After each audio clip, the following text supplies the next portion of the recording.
পাইছো ৰঙিয়াত আৰক্ষী জালত পৰিল 200 টকাৰ তয়াবৰ ৰহমান আৰু শৰীফুল হক কামৰূপ আৰু বাক্সা জিলাৰ বিভিন্ন প্ৰান্তত ডকাইতি কৰি সন্ত্ৰাসৰ সৃষ্টি কৰি আহিছিল 200 ডকাইত দুজনে পুনৰবাৰ জনাইছো ৰঙিয়াত আৰক্ষী জালত পৰিল 200 ডকাইত তয়াবৰ ৰহমান আৰু শৰীফুল হক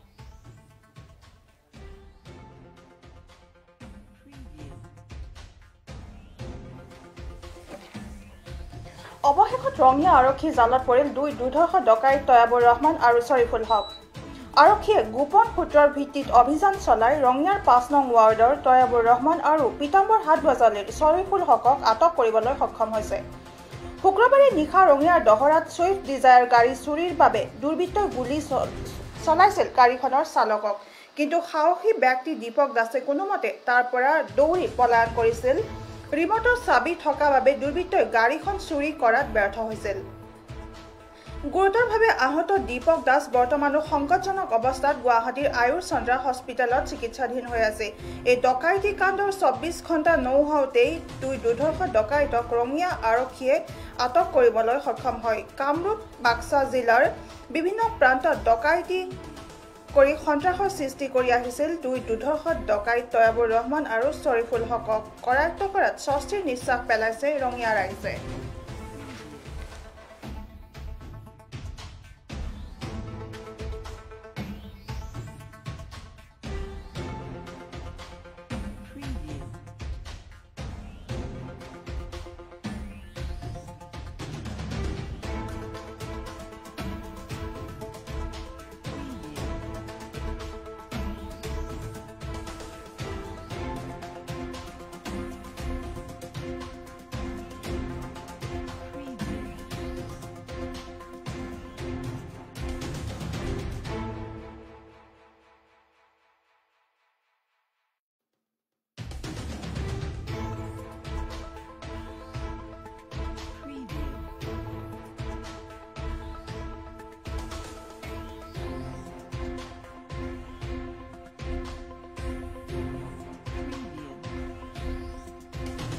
খবৰটোৰ লগে লগে মই ৰিজু ষ্টুডিঅ'ৰ পৰা বিদায় লৈছো পৰৱৰ্তী বাতৰিৰ বাবে চাই থাকিব PI নিউজ ৰাইজৰ দ্বাৰা ৰাইজৰ বাবে ধন্যবাদ